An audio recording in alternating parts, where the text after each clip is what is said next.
وہی ذمہ داریاں اور وہی احکام، وہی فرائض و واجبات، وہی سنن و مستحبات عورتوں کے لیے بھی ہیں۔ ایسے ہی اس میں تو کسی کو اشکال نہیں ہے، سب جانتے ہیں اس بات میں، اس وجہ سے اس کو تفصیل سے سمجھانے کی ضرورت نہیں ہے کہ دین کے سلسلے میں مرد عورت سب سوا سوا، برابر برابر ہیں، ایکویلٹی ہے دونوں کے اندر شریعت پر عمل کرنے میں۔ جو عقائد پر مرد کو یقین لانا ضروری ہے، ایمان لانا ضروری ہے، انہی باتوں پر عورتوں کو بھی ایمان لانا ضروری ہے۔ جو عبادات مرد کو کرنا ہے وہی عبادات عورتوں کو بھی کرنا ہے۔ صرف یہ کہ پردے اور ان کے جسم جثے کی نزاکت کا احترام کرتے ہوئے ہلکی سی لچک اور تھوڑی سی تبدیلی کے ساتھ، لیکن اصل حکم دونوں کے لیے برابر ہے۔ روزے دونوں کے لیے، جو وقت وہ روزے کا ان کا شروع ہوتا ہے ختم ہوتا ہے مردوں کا، اسی وقت میں عورتوں کا روزے کا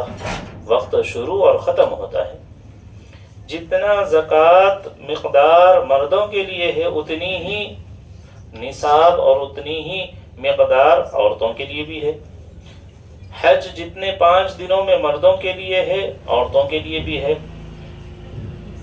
جھوٹ بولنا جیسے مردوں کے لیے منع ہے ایسے ہی عورتوں کے لیے بھی منع ہے۔ سود لینا، چوری کرنا، دھوکہ دینا، ملاوٹ کرنا، غیبت کرنا، تو جتنے احکام ہیں دین کے وہ سب مردوں کے لیے بھی ہیں عورتوں کے لیے بھی۔ اور ایسے ہی دین کی دعوت کی ذمہ داری بھی جتنی مردوں پر ہے اتنی عورتوں پر بھی ہے۔ تو دین اور دین کی دعوت کے سلسلے میں مرد عورت ذمہ داریوں میں برابر ہیں۔ البتہ جیسے ان کے پردے کا پورا لحاظ اور ان کی حیا کا پورا خیال اور ان کے جسم و جثے کے اعتبار سے، جسمانی صحت کے اعتبار سے، ان کی طاقت و توانائی کے اعتبار سے ان کے اوپر دعوت کی ذمہ داریاں بھی ہیں، تبلیغ کی ذمہ داریاں بھی ہیں، امر بالمعروف کی ذمہ داریاں بھی ہیں، نہی عن المنکر کی بھی ذمہ داریاں ہیں۔ اس بات کو سمجھنے کی ضرورت ہے۔ آج ہم خواتین یہ سمجھ بیٹھے ہیں، آج ہماری بیٹیاں، بہنیں، مائیں یہ سمجھ رہی ہیں کہ دعوت و تبلیغ، لوگوں کو اچھائی کا حکم دینا، برائیوں سے روکنا، امر بالمعروف نہی عن المنکر، رسم و رواج کو ختم کرانا، اچھائیوں کو عام کرنا، برائیوں کو مٹانا اور اس کے لیے اپنا جان مال وقت لگانا، یہ صرف مردوں کی ذمہ داری ہے، عورتوں کی ذمہ داری نہیں ہے۔ یہ غلط فہمی کو دور کرنا چاہیے۔ جیسے مردوں کے اوپر دعوت کی ذمہ داریاں ہیں ویسے ہی عورتوں کے اوپر بھی دعوت کی ذمہ داریاں ہیں۔ حضور علیہ السلام اپنے زمانے میں جیسے آپ صلی اللہ علیہ وسلم غزوات میں مرد حضرات کو لے جاتے تھے، حضرت محمد صلی اللہ علیہ وسلم غزوات کے موقع پر اپنے ازواج مطہرات کو لے جایا کرتے تھے، قرعہ ڈال ڈال کر، اس لیے کہ حضرت صلی اللہ علیہ وسلم کے گھرانے میں عورتوں کی تعداد زیادہ تھی، اس وجہ سے آپ نے بسا اوقات تو ساری ہی خواتین کو ایک سفر میں آپ نے سب کو ساتھ لیا اور آپ علیہ السلام تشریف لے گئے، اور بسا اوقات کبھی کسی ایک امی جان کو، کبھی دونوں کو، دو امی جانوں کو لے کر حضرت صلی اللہ علیہ وسلم سفر کیا کرتے تھے قرعہ ڈال کر۔ سب کی خواہش ہوتی تھی کہ نبی علیہ السلام اللہ کے راستے میں جا رہے ہیں۔ جیسے عبادات میں بڑھ چڑھ کر حصہ لیا کرتی تھیں، اعتکاف کا موقع ہے، نبی علیہ السلام نے 20 رمضان المبارک کو مسجد میں اپنا خیمہ لگایا ہے، معلوم ہوتے ہی امی جان عائشہ رضی اللہ عنہا نے اپنے غلام کو بھیجا اور یہ کہا کہ میرا بھی خیمہ مسجد میں لگا دیا جائے، میں بھی اعتکاف کروں گی۔ تو جیسے عبادت میں نبی علیہ السلام کی نقل اتارنا اور نبی علیہ السلام کی سنتوں پر عمل کرنے کا شوق اور جذبہ تھا، تو ایسے ہی دین کی دعوت کے سلسلے میں بھی اپنا جان مال وقت لگانا اور اپنے آپ کو کھپانا اور نبی علیہ الصلوۃ والسلام کے معاون و مددگار بننا، دین کی انصار بننا، یہ خواتین کی خواہش ہوا کرتی تھی۔ اس وجہ سے قرعہ ڈال کر نام نکالنا پڑتا تھا کہ سب کو نہیں لے جا سکتے ہیں، کوئی ایک یا دو کو لے جائیں گے، اور وہ بھی قرعے کے ذریعے سے جس کا نام آئے گا ان کو اللہ کے راستے میں لے جائیں گے۔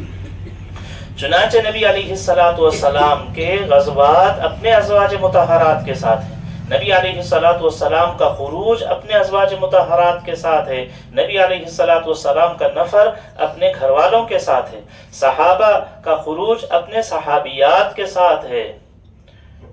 خواتین کہتی ہیں کہ ہمیں سفر میں لے جایا کرتے تھے اور ہماری ذمہ داریاں تھیں کہ ہم بیماروں کی عیادت کرتے، کھانا بنا کر پیش کر دیا کرتے تھے، کوئی بیمار ہو گئے تو عیادت کیا کرتے تھے، اور ان کے قبر وغیرہ اس پانی کی ضرورت ہوتی، بیمار ہو گئے علاج کی ضرورت ہوتی، اور کوئی کام ہوتا، حتیٰ کہ صحابیات، امام بخاری رحمۃ اللہ علیہ نے، امام مسلم رحمۃ اللہ علیہ نے ان ابواب کو بیان کیا ہے جس میں یہ ذکر ہے کہ حضور علیہ الصلوۃ والسلام کے ساتھ صحابیات ازواج مطہرات خروج کیا کرتی تھیں، اللہ کے راستے میں جایا کرتی تھیں، اور اس وقت میں وہ کیا کیا کام کیا کرتی تھیں۔ ایک جگہ بیان کیا ہے کہ مرد کم پڑ گئے تو عورتیں آگے بڑھیں اور قبروں کو کھودنا، جنازے پڑھنا اور ان کو دفنانے کی ذمہ داریاں خواتین نے، صحابیات صالحات نے ادا کی۔ بعض ایسا اللہ کے راستے میں گئے ہیں کہ 10 سال کے لیے اللہ کے راستے میں چلے گئے، 7 سال کے لیے اللہ کے راستے میں بعض صحابیات نے خروج کیا، کسی نے 2 سال کے لیے۔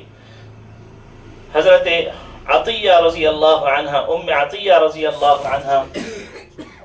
7 مرتبہ اپنے گھر والوں کے ساتھ اللہ کے راستے کا انہوں نے خروج کیا تھا۔ حضور علیہ السلام غزوہ احد کے بارے میں بیان کرتے ہیں کہ غزوہ احد میں اول مسلمانوں کو کامیابی ملی، اس کے بعد مسلمانوں کو شکست ہوئی، اور اس شکست کے وقت میں یہ افواہ پھیل گئی تھی کہ حضرت محمد صلی اللہ علیہ وسلم اللہ کو پیارے ہو گئے ہیں، شہید ہو گئے ہیں۔ تو اس وقت میں اور افراتفری مچ گئی، حتیٰ کہ صحابہ جو حضور علیہ السلام کے قریب میں تھے وہ بھی بکھر گئے،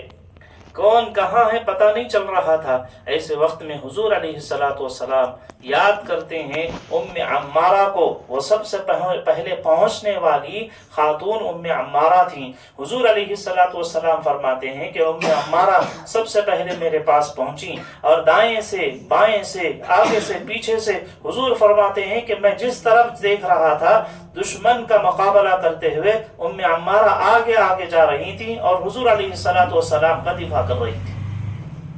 تو یہ صحابیات کا، ازواج مطہرات کا، بنات طاہرات کا، اور خیر القرون کی بیٹیوں، ماؤں اور بہنوں کا دستور اور ان کا طریقہ یہ تھا کہ وہ مردوں کے ساتھ اللہ کے راستے میں نکلا کرتے تھے۔ بہت خوش نصیب ہیں وہ عورتیں جو اللہ کے راستے میں اپنے شوہروں کے ساتھ، اپنے والد کے ساتھ، اپنے بھائیوں کے ساتھ ان کو جانا نصیب ہو رہا ہے۔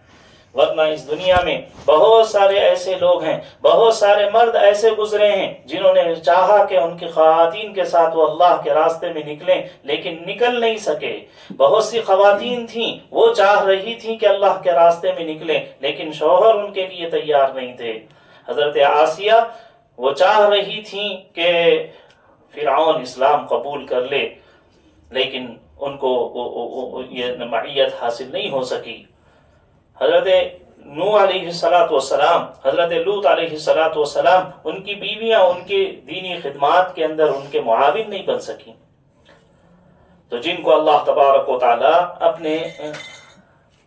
گھر کے محرم کے ساتھ اللہ کے راستے کی نقل و حرکت، دعوت و تبلیغ کی مبارک محنتوں میں اپنا جان مال وقت لگانے کی توفیق دے رہے ہیں، ان کو بڑی سعادت مندی سمجھنا چاہیے، اور اپنا جان مال اللہ کے راستے میں لگانے کو اپنے لیے سعادت مندی سمجھنا چاہیے۔ خواتین کے کاموں میں سب سے اہم کام اور سب سے بنیادی کام وہ گھروں کے تعلیم کا کام ہے۔ ہفتہ وار تعلیم، گھروں کی روزانہ کی تعلیم، ہفتہ واری تعلیم، گھر کے مردانے کو دین پر لانے کے لیے، اللہ کے راستے میں جانے کے لیے، فرائض کی ادائیگی کے لیے، نمازوں کے اہتمام کے لیے، جان مال کو دین پر خرچ کرنے کے لیے ان کی تشکیل کرنا، ان کو ترغیب دینا، ان کو ابھارنا، ان کو اللہ کے راستے میں نکالنا۔ چھوٹے بچے ہیں، ان کی دینی تعلیم کی فکر کرنا، مساجد، مکاتب، مراکز کو ان کو بھیجنے کی ذمہ داریاں یہ گھر کی خواتین کی ہیں۔ آنے والی جماعتوں کو گھروں کے اندر قیام کرانا، ان کی خدمت کرنا، ان کو دین سکھانا، دنیا میں ان کا مدد اور نصرت کرنا گھر کے خواتین کا یہ عمل ہے۔ دعوت و تبلیغ کی مبارک محنتوں میں عورتوں کا نصاب وہی ہے جو نصاب یا جو اعمال حضور علیہ السلام کے زمانے میں رہے۔ گھروں کے اعمال، خواتین کے لیے گھروں کے وہی اعمال جو اعمال حضور علیہ السلام نے اپنے گھر میں زندہ کیے تھے۔ حضور علیہ السلام نے جن اعمال کے ذریعے سے اپنی بیٹیوں کی تربیت فرمائی تھی، صحابہ نے اپنے گھرانوں کی جو تربیت فرمائی تھی، اسی نہج پر اپنے گھروں کی تربیت کرنا ہے۔ گھروں کے اعمال وہی اعمال جو اعمال نبی صلی اللہ علیہ وسلم ہیں۔ حضور علیہ السلام نے اپنے گھروں میں جو اعمال زندہ کیے تھے، انہی اعمال کے ذریعے سے ہمارا تزکیہ ہوگا، انہی اعمال کے ذریعے سے ہمارے گھر کے خواتین کے ایمان مضبوط ہوں گے، انہی اعمال کے ذریعے سے عبادات میں استقامت پیدا ہوگی، انہی عبادات کے ذریعے سے ان کے اندر اخلاق پیدا ہوں گے، انہی اعمال کے ذریعے سے آخرت کا دھیان پیدا ہوگا، انہی اعمال کے ذریعے سے موت کی تیاری کا خیال آئے گا۔ جو اعمال مدینہ المنورہ میں حضور علیہ السلام نے اپنے ازواج مطہرات کی تربیت کے لیے، اپنی بیٹیوں کی تربیت کے لیے، صحابیات کی تربیت کے لیے جو اعمال آپ صلی اللہ علیہ وسلم مدینہ المنورہ میں اور اس کے ایک ایک گھر میں ادا کیا کرتے تھے، وہی اعمال جب ہم امت اپنے گھروں میں زندہ کرے گی تو اللہ تبارک و تعالی خواتین کا ایمان کی سطح اس مقام تک پہنچائیں گے جس سطح کے ساتھ حضور علیہ السلام نے امت کی خواتین کو چھوڑا تھا۔ ان میں قرآن شریف نے کہا ہے وَقَرْنَ فِي بُيُوتِكُنَّ وَلَا تَبَرَّجْنَ تَبَرُّجَ الْجَاهِلِيَّةِ الْأُولَىٰ وَأَقِمْنَ الصَّلَاةَ وَآتِينَ الزَّكَاةَ وَأَطِعْنَ اللَّهَ وَرَسُولَهُ إِنَّمَا يُرِيدُ اللَّهُ لِيُذْهِبَ عَنْكُمُ الرِّجْسَ أَهْلَ الْبَيْتِ وَيُطَهِّرَكُمْ تَطْهِيرًا۔ اللہ رجس کو ختم کر دیں گے۔ گھر میں رہنا، گھر میں قرار پکڑنا، مضبوطی کے ساتھ گھروں کو میں جمے رہنا، جاہلیت کے زمانے کی طرح بناؤ سنگار کر کے گھروں سے باہر نکل کے دنیا کمانے کے لیے، ضرورتیں پورا کرنے کے لیے، بے حیائی کے کام کرنے کے لیے نکلنے سے منع کیا گیا ہے۔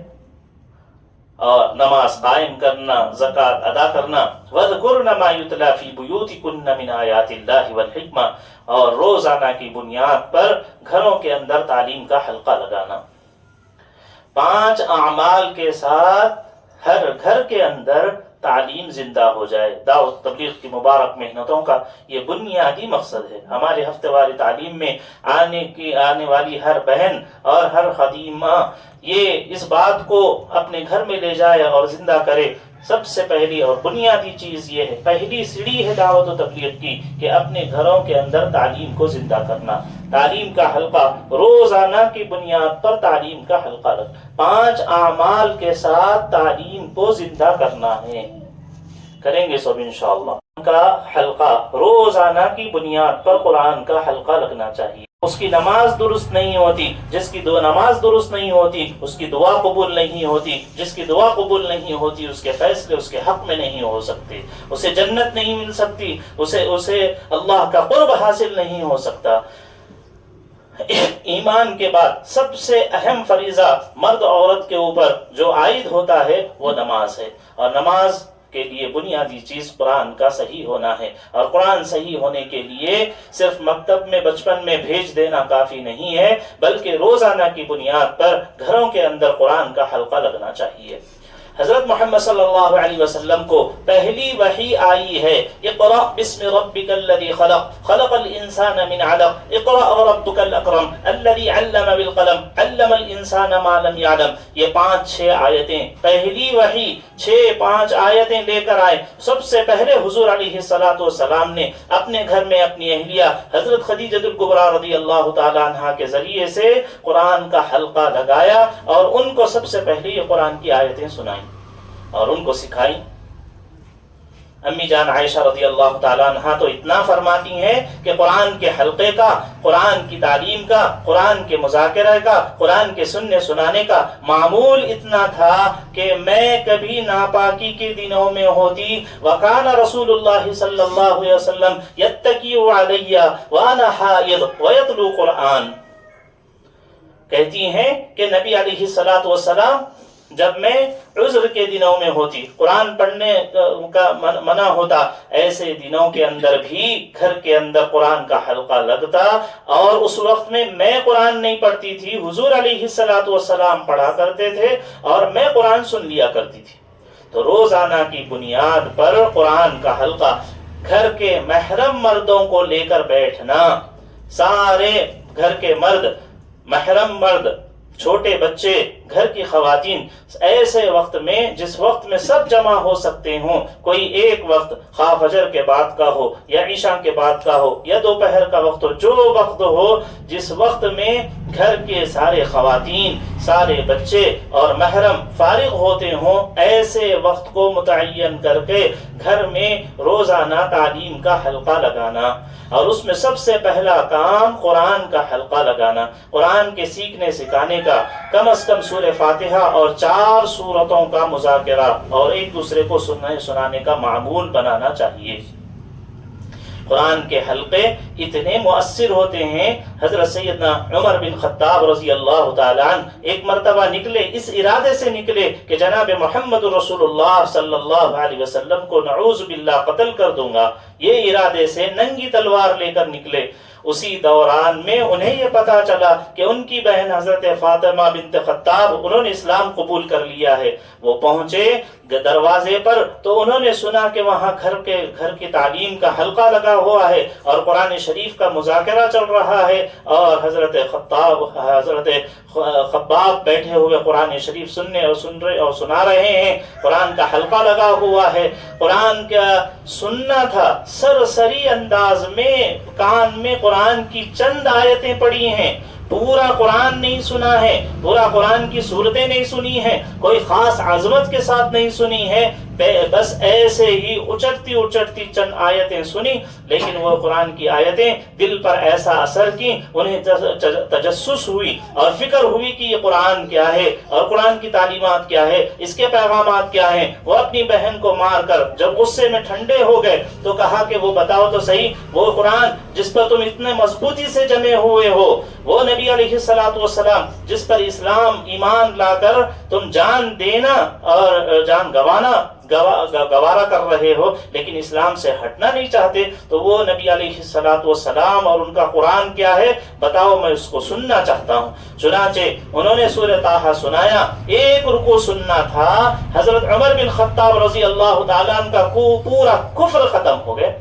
پوری دشمنی ختم ہو گئی، پوری نفرت ختم ہو گئی قرآن شریف کے سننے کی وجہ سے۔ آج ہم اپنے بچوں کو، ہم آج اپنے بڑوں کو، آج ہم اپنی بیٹیوں کو قرآن شریف سنا ہی نہیں رہے۔ قرآن میں خود اتنی طاقت ہے، ہمیں بولنے کی ضرورت نہیں ہے، یہ اللہ کا کلام ہے، یہ اللہ کی ذات سے نکلا ہوا ہے، اس کے اندر اثر ہے، سنے گا تو دل کا کفر ختم ہوگا، شرک ختم ہوگا، رسم و رواج ختم ہوں گے، برائیاں ختم ہوں گی اور اللہ کی طرف بندے متوجہ ہوں گے۔ اس لیے میری ماں اور بہنوں، اگر ہم یہ چاہتے ہیں کہ ہماری نسلیں ایمان پر برقرار رہیں تو ہمیں روزانہ کی بنیاد پر گھر میں تعلیم کا اہتمام کرنا،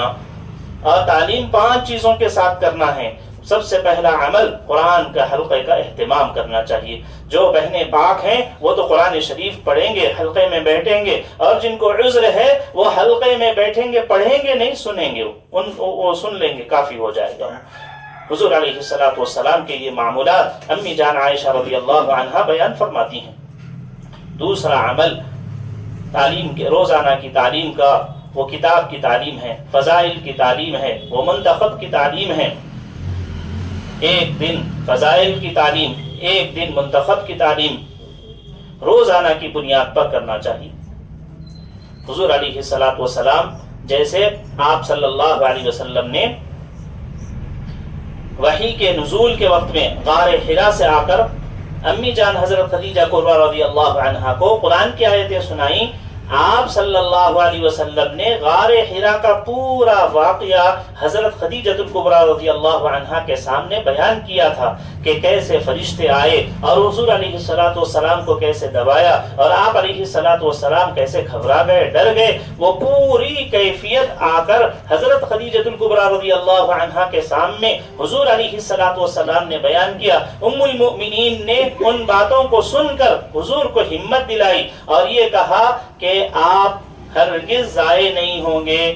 اس لیے کہ انک لتصل الرحم وتحمل الکل وتکسب المعدوم وتعین علی نوائب الحق۔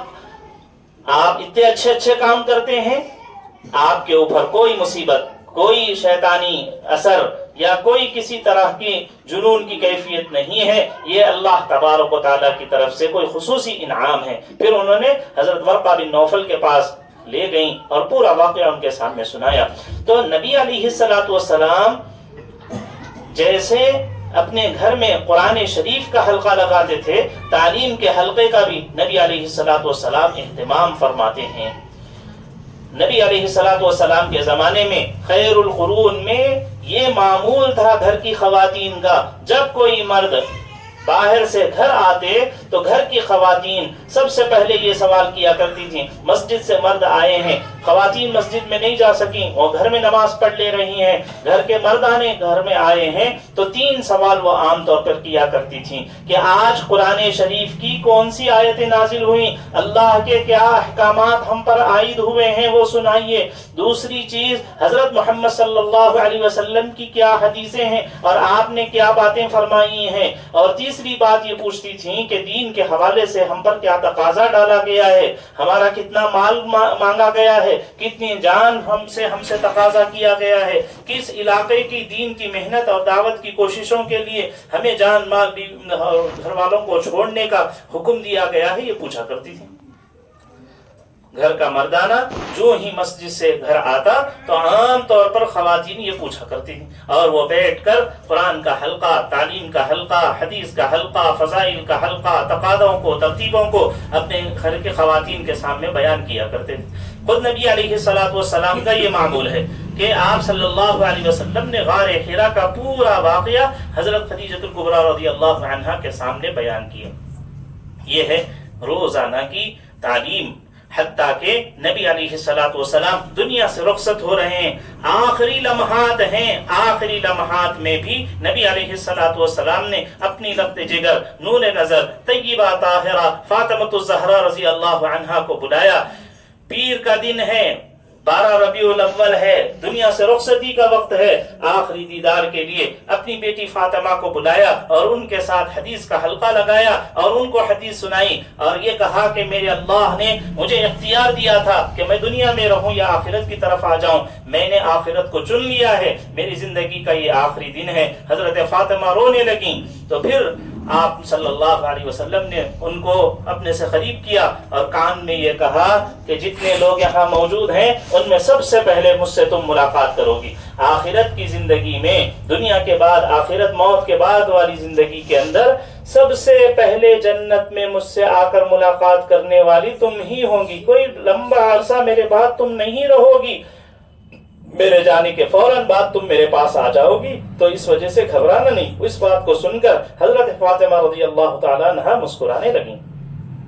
یہ حضور علیہ الصلوۃ والسلام کا تعلیم کا حلقہ ہے، یہ فضائل کو سنانا ہے، یہ آخرت کی یاد کو تازہ کروانا ہے، یہ موت کے تذکرے ہیں، یہ نبی علیہ الصلوۃ والسلام اس کا اہتمام فرما رہے ہیں۔ اس لیے ہم جتنا وہ لوگ ازواج مطہرات یا بنات طاہرات یا صحابیات صالحات جتنے تعلیم کے محتاج تھے، حدیثوں کے محتاج تھے، فضائل کے سننے کے محتاج تھے، صفات کو اپنے اندر لانے کے محتاج تھے، اس سے زیادہ یہ فتنوں کا زمانہ ہے، اس میں ہم اور ہمارے گھرانے اور گھر کی مسلمان بیٹیاں اور مائیں اور بہنیں اس سے زیادہ محتاج ہیں کہ ان کو روزانہ کی بنیاد پر تعلیم کا حلقہ لگائیں اور تعلیم کے فضائل کو سننے سنانے کا اہتمام کرنا چاہیے۔ تو دوسرا بنیادی کام روزانہ کی تعلیم میں ہمیں جو کرنا ہے وہ کتاب کی تعلیم، روزانہ کی بنیاد پر کتاب کی تعلیم، کچھ منتخب سے، کچھ فضائل سے، حکایات صحابہ، فضائل نماز، فضائل، اگر رمضان آ رہا ہے شعبان کے مہینے میں فضائل رمضان کو پڑھنا، فضائل ذکر کو روزانہ کی بنیاد پر پڑھنا چاہیے، اللہ کے راستے فضائل تبلیغ کو پڑھنا چاہیے، ایسے ہی صدقات میں سے، فضائل صدقات میں سے اس کے بھی 2 حصے ہیں، اس کے دونوں حصوں کے اندر غریبوں کے لیے، مالداروں کے لیے جو بیان کیے گئے اس کو پڑھنا، حج کے دنوں کے اندر فضائل حج کی تعلیم کرنا، اور منتخب احادیث کے مختلف 6 صفات میں سے ہر صفت کے بارے میں تھوڑا تھوڑا ترکہ رکھ کر، نشان لگا کر، ایمانیات میں سے، نماز میں سے، علم و ذکر میں سے، اکرام مکرم میں سے، اخلاص اور اللہ کے راستے کے خروج اور لا یعنی باتوں سے بچنے کے سلسلے میں ترکہ رکھ کر، نشان لگا کر روزانہ کی بنیاد پر منتخب احادیث اور فضائل کی تعلیم کا اہتمام کرنا چاہیے۔ اور تیسرا کام صفات کا مذاکرہ ہو، 6 صفات کا مذاکرہ۔ ہمارے یہ بڑے کہتے ہیں کہ 6 صفات پورا دین نہیں ہے، لیکن پورے دین کے زندگی میں آنے کا ذریعہ اور سبب ہے۔ اگر کوئی بندہ نماز کے اوپر مشق کرے گا، یقیناً ان 6 صفات کے اندر روزے کا ذکر نہیں ہے، زکوٰۃ کا ذکر نہیں ہے، اور حج کا ذکر نہیں ہے، لیکن جو نماز کی مشق کر لے گا، جس کی زندگی میں، جس مرد کی زندگی میں، جس عورت کی زندگی کے اندر نماز آ جائے گی، وہ نمازی زکوٰۃ دینے والا بن جائے گا، رمضان میں روزے رکھنے والا بن جائے گا، اللہ نے استطاعت دی ہے تو وہ حج کرنے والا بن جائے گا۔ ہر صفت ایک ایسی صفت ہے کہ جو بہت ساری صفات کو اپنے زندگی میں کھینچ کے لانے کی صفت ہے۔ ان صفات کے اوپر مشق کرنا، اس کی مشق کے لیے صفات کا روزانہ کی بنیاد پر مذاکرہ، صفات کے فضائل کیا ہیں، صفات کا مقصد کیا ہے، صفات کو اپنے زندگی میں لانے کی محنت کیا ہے۔ 3 لائن کی محنت روزانہ، بچپن سے دودھ پینے والے بچوں سے لے کر زندگی کے آخری ایام گزارنے والے کے ذہن و دماغ کے اندر کام کے ذریعے سے ڈالنا، یہ ان کے ایمان کے بچانے کا ذریعہ اور سبب بنے گا۔ تو صفات کا مذاکرہ۔ چوتھا کام روزانہ کی تعلیم میں وہ تشکیل کا اہتمام کرنا چاہیے۔ گھر کے مردانوں کو اللہ کے راستے میں جان مال وقت لگانا، نمازوں کا اہتمام کرنا، قرآن کے سیکھنا، مساجد کو آباد کرنا۔ اس کے لیے عورتوں کی ذمہ داری یہ ہے کہ وہ تشکیل کر کر کے اپنے شوہروں کو، اپنے والد کو، اپنے بھائیوں کو، اپنے بیٹوں کو، سب کو اللہ کے راستے میں بھیجنا،